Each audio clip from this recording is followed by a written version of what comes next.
மதுரை மாநகரில் பிரதான சாலைகள் அனைத்தும் சேதமடைந்துள்ளதால் வாகன ஓட்டிகள் பெரும் சிரமத்தை சந்தித்து வருகின்றனர். இதுகுறித்த கூடுதல் தகவல்களை வழங்க நமது செய்தியாளர் தங்குதுரை குமாரபாண்டியன் நேரலையில் இணைந்திருக்கிறார். அவரிடம் பேசலாம். தங்குதுரை, வணக்கம். மோசமான சாலையில் உள்ள வாகன ஓட்டிகள் தினந்தோறும் சந்திக்கும் இன்னல்கள் குறித்த விவரங்கள்.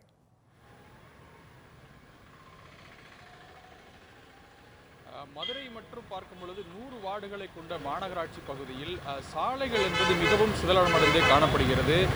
இது மட்டுமல்லாமல் பல்வேறு தெருக்களில் இருக்கக்கூடிய சாலைகள் பாதாள சாக்கடை குடிநீர் வசதிக்காக தோண்டப்பட்டு அது சரிவர மூடப்படாமல் இருந்து வருகிறது. குறிப்பாக பார்க்கும் பொழுது சிம்மக்கல், ஆரப்பாளையம், கோரிப்பாளையம், செல்லூர் பகுதி, நாம் இருக்கக்கூடிய கோகுலை ரோடு உள்ளிட்ட பல்வேறு பகுதிகளில் சாலைகள் என்பது மிகவும் மோசமாக சிதலமடைந்து வாகன ஓட்டிகள் செல்ல முடியாத சூழல் இருக்கிறது. அந்த காட்சிகளை நேரடியாக ஒளிப்பதில் உங்களுக்கு காட்டிக் கொண்டிருக்கிறார். வாகனங்கள் மிகவும் கடும் சிரமத்துக்கு மத்தியிலேயே தங்களுடைய பயணத்தை மேற்கொள்ள வேண்டிய இருக்கிறது. குறிப்பாக பார்க்கும் பொழுது இருசக்கர வாகன ஓட்டிகள் மற்றும் ஆட்டோக்களில் செல்வர்கள் கடும் சிரமங்களையும் இன்னல்களையும் சந்தித்து வருகின்றனர்.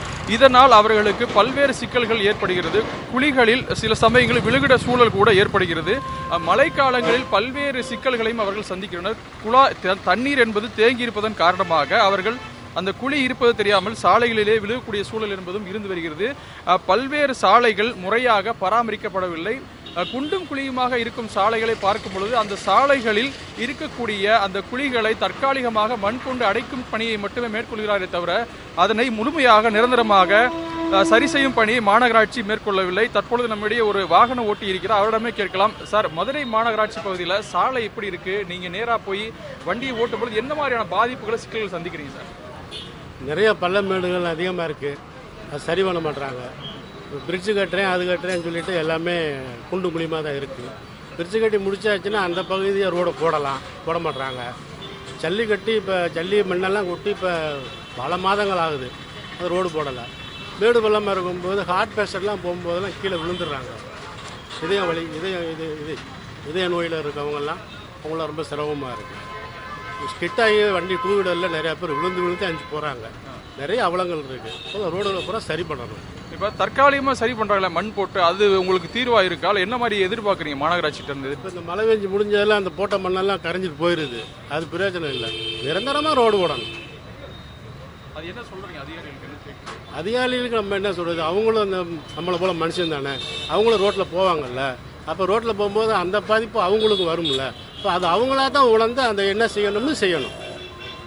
நீங்களே கேட்டிருக்கலாம். சாலையில் செல்லக்கூடிய மக்கள் கடும் சிரமங்களை சந்திப்பதாக அவர்கள் தெரிவிக்கின்றனர். நாம் நிற்கக்கூடிய ரோடு என்பது கோகுலை ரோடு. இது மழை காலங்களில் மழை நீராலும் இதுபோல வெயில் அடிக்கக்கூடிய நேரங்களில் புழுதியாலும் மிகப்பெரிய பாதிப்பை சந்தித்து வருகின்றனர். ஆஸ்துமா உள்ளிட்ட நோய் பாதிப்பு இருக்கக்கூடிய, சுவாசம் சம்பந்தமான நோய் பாதிப்பு இருக்கக்கூடிய மக்கள் மதுரை மாநகருக்குள் எந்த பகுதியுமே செல்ல முடியாத சூழல் என்பதுதான் இருக்கிறது. குறிப்பாக பார்க்கும் பொழுது கோரிப்பாளையம், செல்லூர் பகுதிகளில் பாலம் அமைக்கும் பணி என்பது நடைபெறுவதால் அங்கு முழுவதுமாக தூசி பறக்கிறது. அதனால் வாகன ஓட்டிகள் இருசக்கர வாகனங்களை இயக்க முடியாத சூழலை இருந்து வருகிறது. மழைக்காலங்களில் குண்டும் குழியுமாக நீர் தேங்குவதன் காரணமாக குழிகளில் மக்கள் விழும் அவலமாகவும் இருக்கிறது. இதனை சீர் செய்ய மாநகராட்சி அதிகாரிகள் விரைந்து நடவடிக்கை எடுக்க வேண்டும் என்பதே இங்கு இருக்கக்கூடிய வாகன ஓட்டிகள் பொதுமக்களின் கோரிக்கையாகவும் எதிர்பார்ப்பாகவும் இருந்து வருகிறது. மோசமான சாலைகள் காரணமாக வாகன ஓட்டிகள் சந்திக்கும் இன்னல்கள் குறித்தும் அங்கு நடத்திய கலந்துரையாடல் குறித்தும் வழங்கியமைக்கு நன்றி தங்குதுரை.